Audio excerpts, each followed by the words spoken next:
Hola a todos, ¿cómo están? Siguiendo con este ciclo de charlas, hoy queremos abordar el tema de rehabilitación en esclerosis múltiple. Para eso nos acompaña hoy la doctora Ana Gómez, ella es médica fisiatra y en los siguientes minutos va a tratar de explicarnos un poquito cuál es el rol de la rehabilitación en un paciente con esclerosis múltiple. Así que le escuchamos. Gracias, Vero. Hola a todos. Muchas gracias por el espacio. Así les vamos comentando cuál es el rol de la rehabilitación en el paciente con esclerosis múltiple. Hola a todos, muchas gracias por el espacio. Vamos a ir comentando hoy el rol de la rehabilitación en el seguimiento del paciente con esclerosis múltiple. ¿Por qué es importante la rehabilitación? ¿Qué buscamos con la rehabilitación?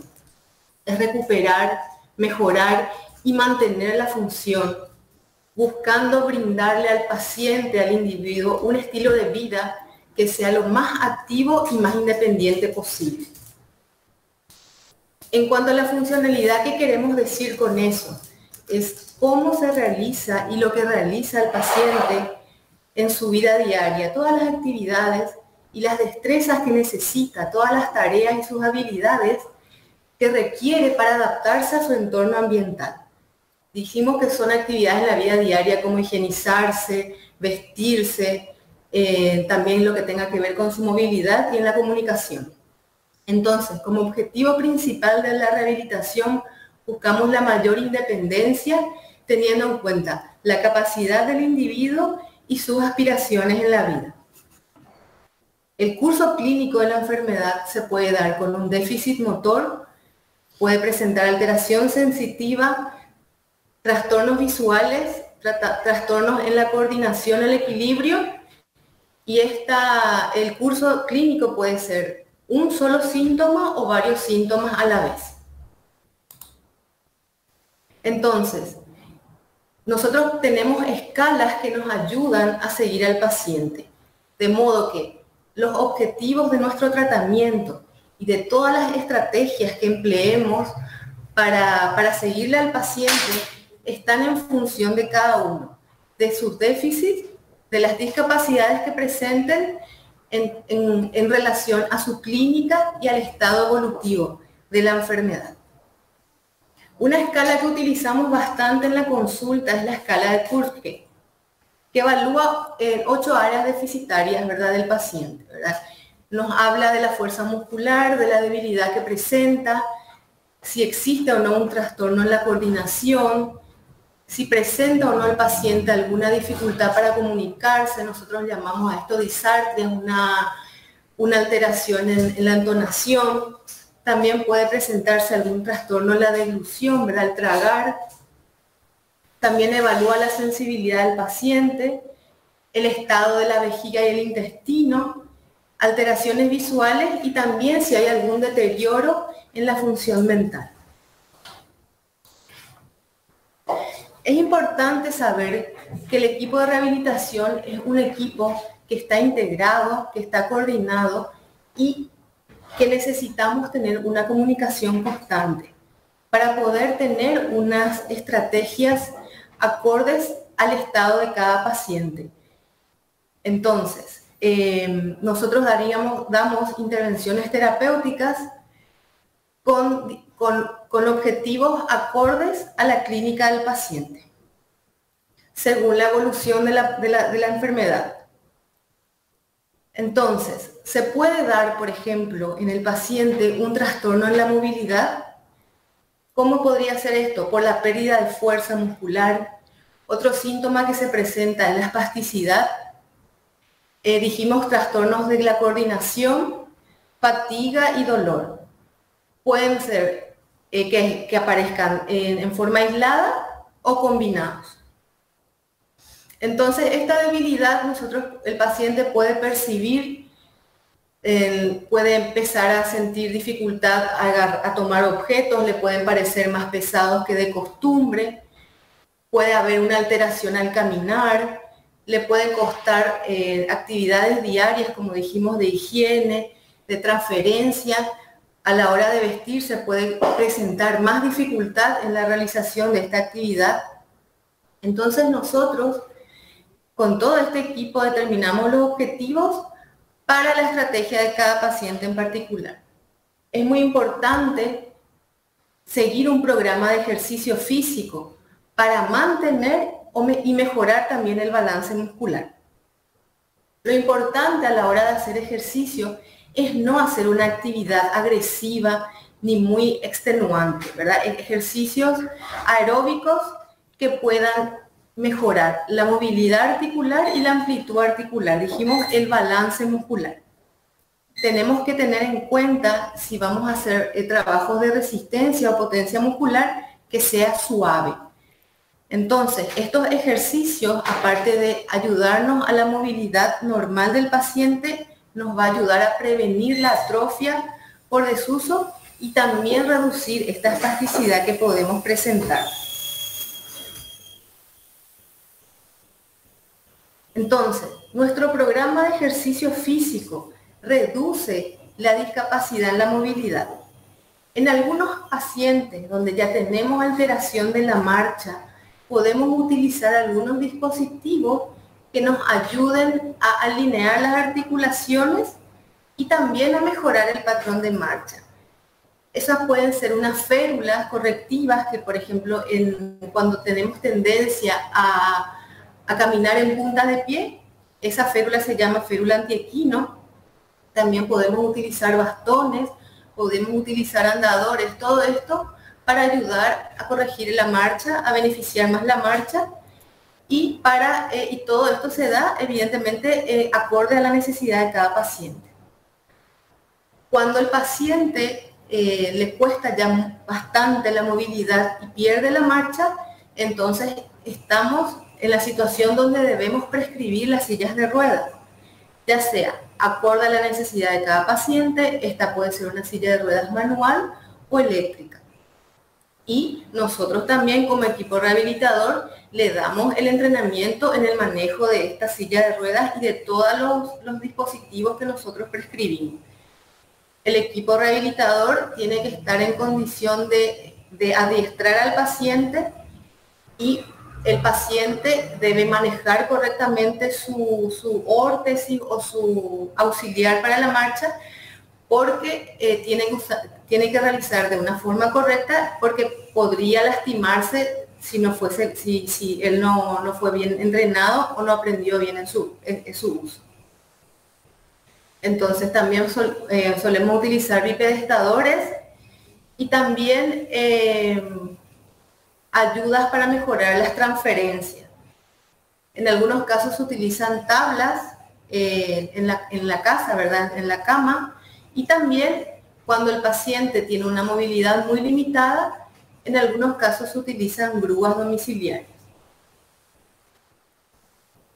Parte de nuestro tratamiento rehabilitador, lo que buscamos es, dijimos, la mayor independencia del paciente en su autocuidado, a la hora de la higiene, a la hora del vestido y de la alimentación.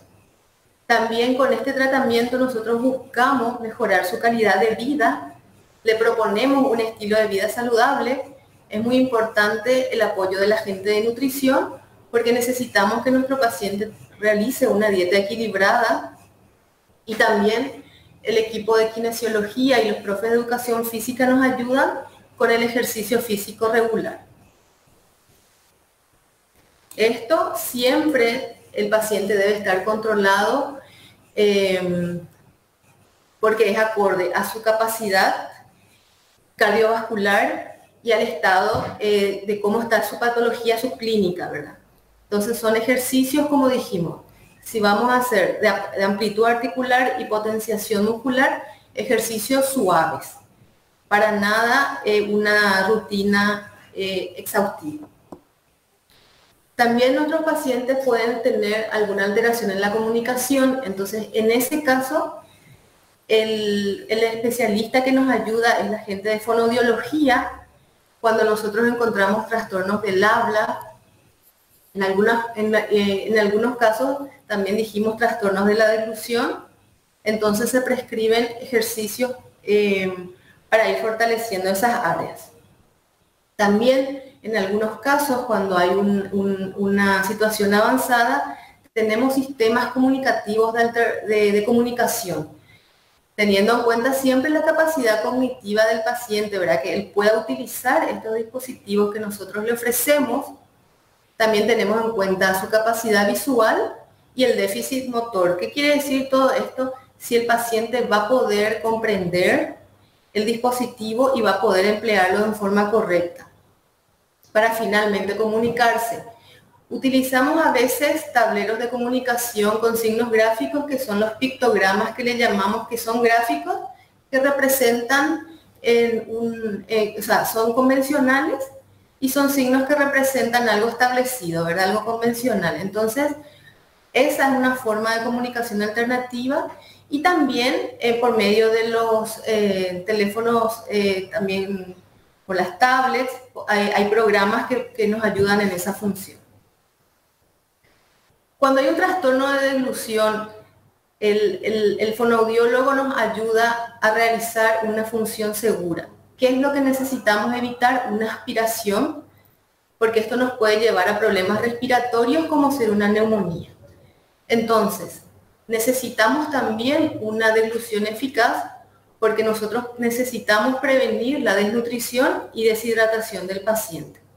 Entonces, ellos nos dan técnicas. Si el paciente tiene, por ejemplo, dificultad para líquidos, entonces nos dan sugerencias para poder espesar más las consistencias, y también técnicas posturales que ayudan a asegurar esta deglución para que sea eficaz y evitar cualquier problema respiratorio. Una situación que se da en nuestros pacientes, que es muy frecuente, es la fatiga.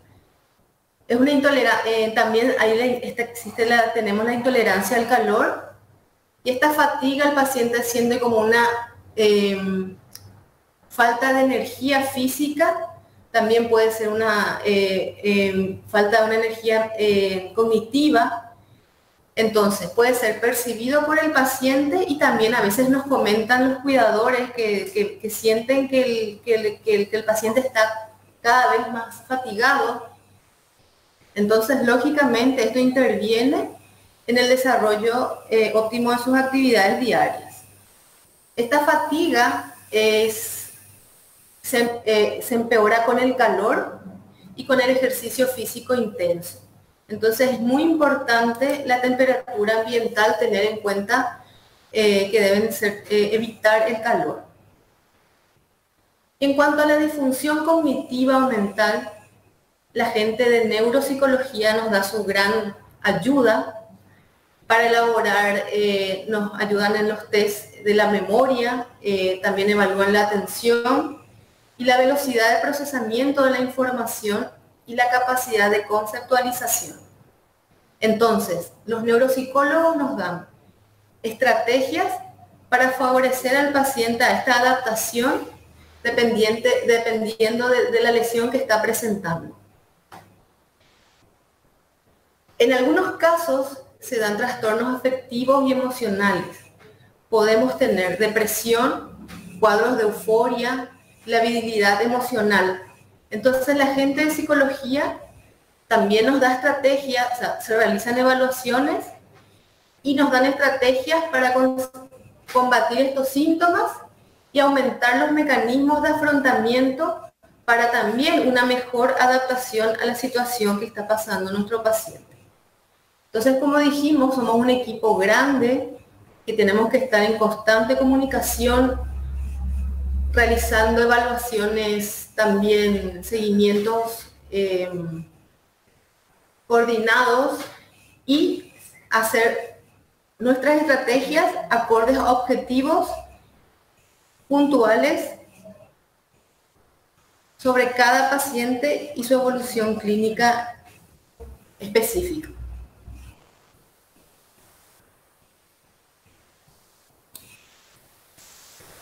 Y en los casos de discapacidad grave,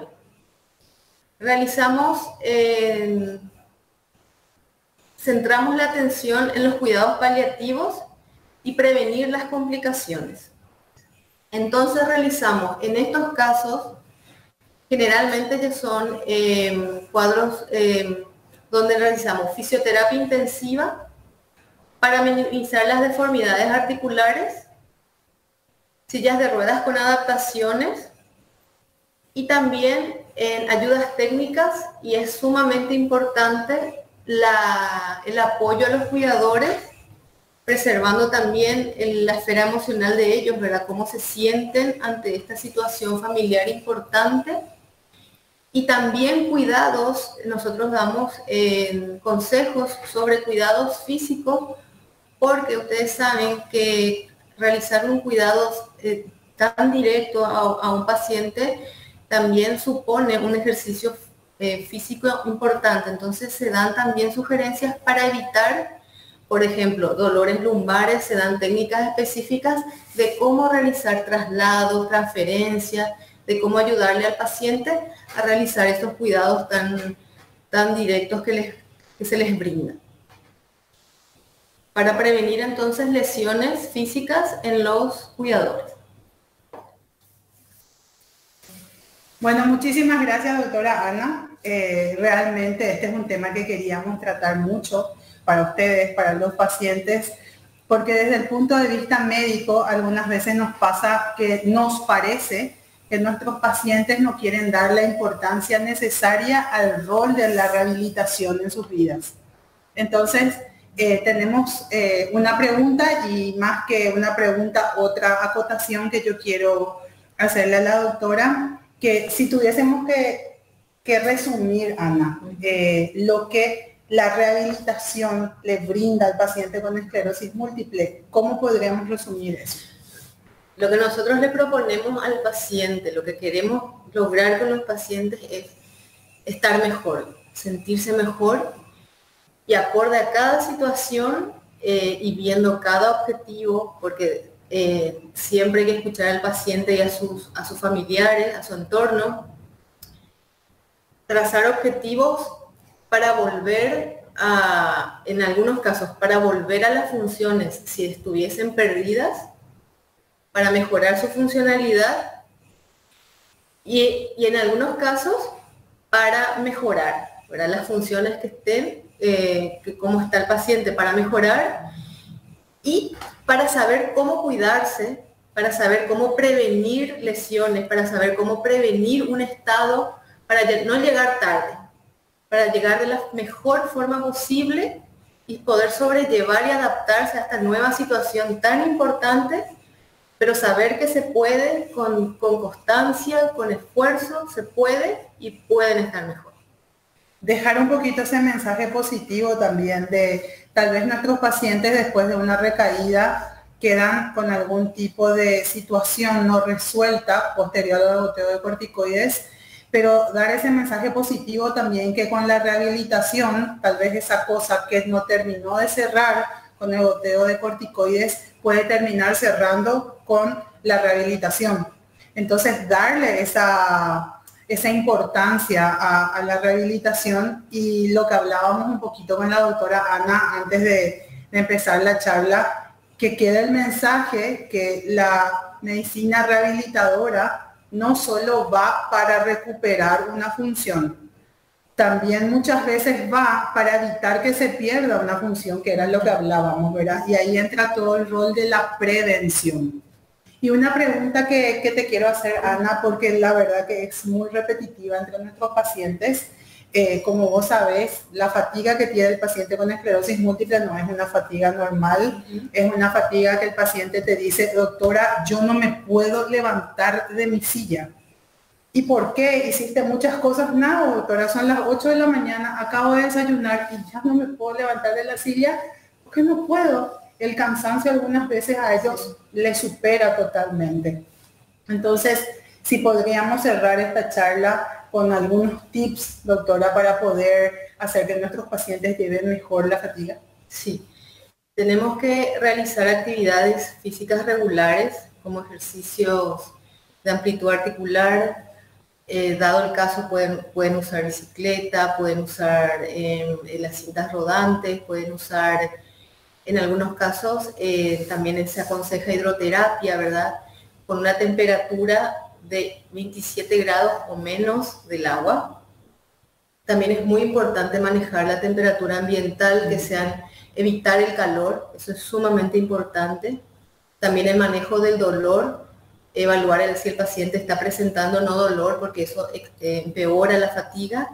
Y también es muy importante en el caso de que el paciente tenga espasticidad, que es el tono muscular aumentado en forma sostenida, que nosotros manejemos, hay varias formas de manejar la espasticidad, entonces controlar, evaluando cómo está ese paciente, en disminuir esa espasticidad.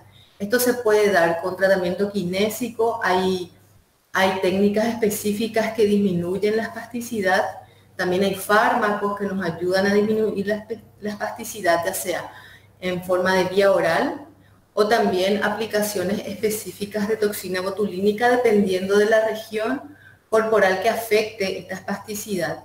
Entonces, evaluar cómo influye esta espasticidad y si empeora la fatiga, bueno, tenemos que tratar para mejorar la calidad de vida del paciente. Me encantó lo que dijiste, Ana, con relación a la temperatura ambiente. Tal vez un factor que en algunos casos se puede controlar con las ropas, con la exposición, con los horarios, porque no olvidemos que la mielina es termosensible. Todos los síntomas de la esclerosis múltiple, incluyendo la fatiga, tienden a empeorar cuando el paciente es sometido a temperaturas altas. No en balde los pacientes te dicen, doctora, cuando hace frío yo me siento mejor. Claro. Entonces, no olvidar ese detalle cuando salimos, con las ropas que nos ponemos, tener en cuenta los horarios a los que salimos, porque todo eso suma en hacer que el paciente con esclerosis múltiple se sienta mejor y viva mejor. ¿Verdad? Sí, te quería agregar también algo en cuanto a la realización de ejercicio físico. Sería mejor a la mañana porque la fatiga empeora a medida que el día va terminando, ¿verdad? O sea que a medida que hagamos ejercicio más temprano va a ser más favorable para el paciente. Entonces también tener en cuenta la temperatura ambiental en el lugar donde vamos a hacer esta actividad física. Y dejar este mensaje para el final, ¿verdad? Terminar con esto, que la mayoría de las cosas tienen una solución. Buscar la ayuda necesaria con los especialistas adecuados y en el tiempo adecuado para poder llegar a una mejor resolución de todos los síntomas. Gracias, doctora. Gracias, Vero. Gracias a todos y nos vemos en cualquier momento.